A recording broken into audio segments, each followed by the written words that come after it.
వసతి గృహాల్లో విద్యతో పాటు నాణ్యమైన భోజనం అందించాలని ఎస్సీ ఎస్టీ రాష్ట్ర కమిషన్ చైర్మన్ బక్కి వెంకటయ్య అన్నారు.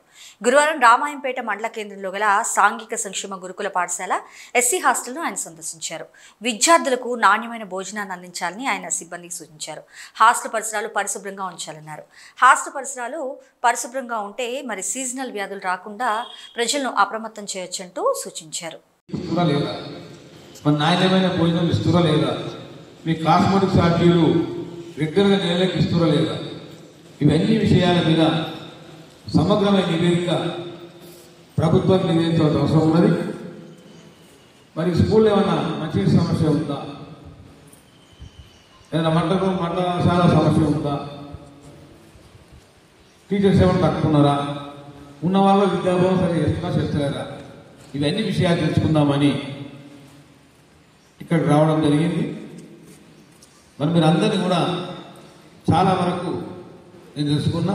ఇక్కడ పేరెంట్స్ కమిటీ వారు కూడా చాలా చురుగ్గా పనిచేస్తూ ఉన్నారు. మరి ఇంకా కూడా వారు పనిచేసి మరి మన పిల్లల బాగు మనం చూసుకోవాలి కనుక అదేవిధంగా మంచి స్ఫూర్తితో పనిచేయాలని కోరుకుంటూ, కొంచెం నాకు దృష్టికి వచ్చింది ఏంటంటే ఇక్కడ లోకల్ నాన్ లోకల్ టీచర్ల విషయంలో కొంచెం ఏదో అంతర్గత భేదాలు ఉంటున్నాయి.